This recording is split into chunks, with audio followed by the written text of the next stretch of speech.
इश्क, वफा और मोहब्बत के कितने ही रंग देखे, कभी खुशी कभी गम तो कभी जंग देखी, पर एक प्यार ऐसा भी देखा हमने जहाँ हाथों से ही हाथ काटते हुए देखे। नमस्कार, मैं हूँ BL मान और आप देख रहे हैं जनता दरबार न्यूज। आज की कहानी कोई फिल्मी स्क्रिप्ट नहीं बल्कि बरेली में घटी एक खौफनाक हकीकत है। एक पति ने अपनी ही पत्नी को मारने की सुपारी दे दी। दोस्तों से कहा ऐसे मारो कि कोई समझ ही न पाए कि मौत कैसे हुई है, और फिर बेमेल इंजेक्शनों का ऐसा घातक खेल खेला गया कि महज 15 मिनट में मीनू की सांसें थम गई। कहानी चौंकाने वाली है, दिल दहला देने वाली है और सबसे ज़रूरी सबक देने वाली है। तो आइए आपको ले चलते हैं इस सनसनीखेज वारदात की पूरी कहानी पर। बरेली में 8वीं वाहिनी PAC का सिपाही रवि, उसकी पत्नी मीनू और 2 ऐसे दोस्त जो कुछ पैसों के लिए इंसानियत भूल गई। रवि ने अपनी पत्नी की हत्या की साजिश पहले से ही रच रखी थी। उसने अपने 2 दोस्तों शानू जो टेंडर था और जतिन जो नर्सिंग असिस्टेंट था को 3 लाख रुपए की सुपारी दे दी। एडवांस के तौर पर 60,000 रुपये भी थमा दिए। 22 फरवरी का दिन, बरेली का फरीदापुर इलाका।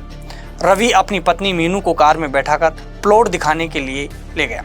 कार के पीछे की सीट पर शानू और जतिन पहले से ही मौजूद थे। प्लान तैयार था, मीनू को ऐसा मारा जाए कि किसी को शक भी न हो। पीछे बैठे शानू ने अचानक मीनू की गर्दन दबोच ली।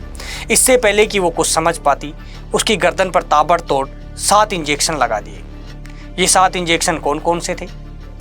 ऑपरेशन के दौरान बेहोश करने वाला इंजेक्शन, हार्ट रेट बढ़ाने वाला इंजेक्शन, डायबिटीज कंट्रोल करने वाला इंजेक्शन, वेंटिलेटर पर डालने से पहले मसल्स को शिथिल करने वाला इंजेक्शन और इसी तरह के बाकी 3 इंजेक्शन।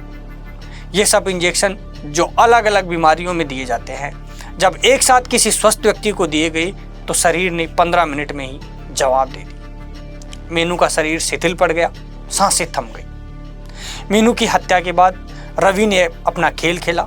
रवि ने उसके जेवर उतरवा लिए ताकि मामला लूट का लगे और फिर खुद को भी थोड़ा चोट पहुंचाए। फिर उसने अपने एक दोस्त संजय को फ़ोन किया और कहा कि भाई हम पर हमला हो गया जिसमें मीनू को मार दिया गया। रवि की प्लानिंग पक्की थी, लेकिन पुलिस की नज़रें और भी पक्की थी। रवि 3 दिन तक पुलिस को गुमराह करता रहा। कभी वो कहता हम तो प्लॉट देखने गए थे, कभी कहता मीनू को डॉक्टर से दवा दिलाने ले जा रहे थे।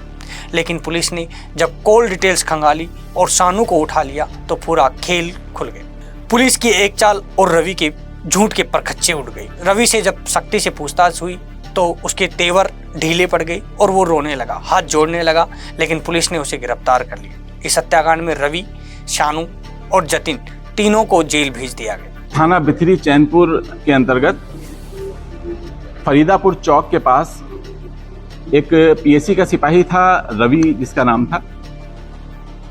इसने अपने एक साथी संजय को फ़ोन करके सूचना दी कि 3-4 लोग इसको और इसके पत्नी को घेर के मारपीट रहे हैं।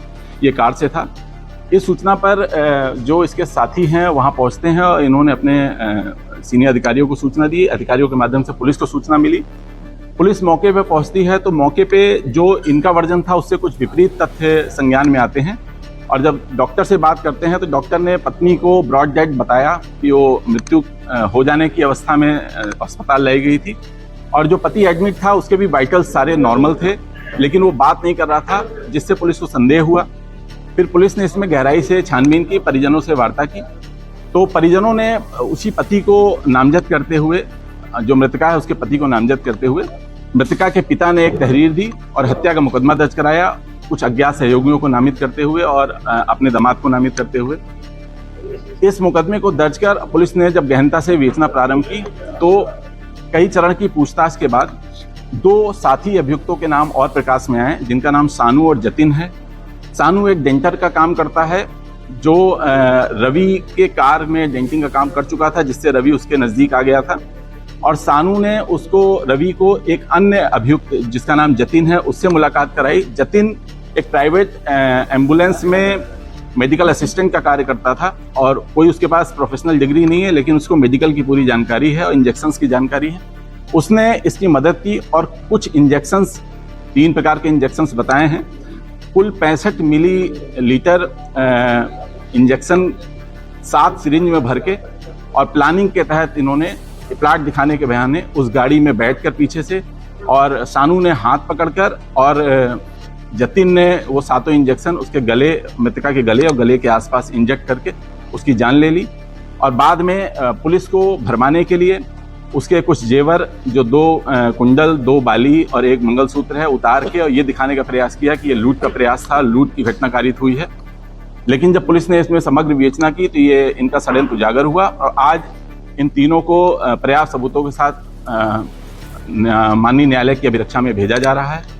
और इसमें इस प्रकरण में जो भी सबूत हैं सबको एकत्र किया गया है। और क्योंकि ये मानवता के विरुद्ध भी एक कठिन अपराध, बहुत ज़्यादा दुस्साहसिक अपराध है, तो इसलिए इसमें प्रयास करके, पैरवी करके कठोर से कठोर सजा दिलाई जाए। वो रिश्ता जिसे 7 जन्मों तक निभाने की कस्में खाई थी, उसे ही मिटाने की साजिश रची गई। वो हाथ जो हाथों में सजना था, आज उसी हाथ ने खंजर उठा लिया।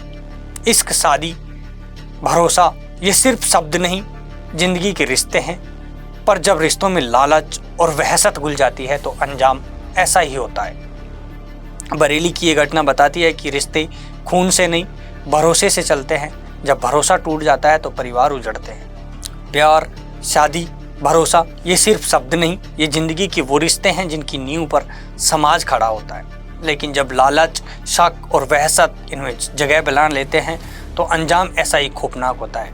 ये सिर्फ खबर नहीं, एक सबक है। देखते रहिए जनता दरबार न्यूज, जहां खबरों को हम सिर्फ पढ़ते नहीं, आपको महसूस करवाते हैं। जय हिंद, जय भारत।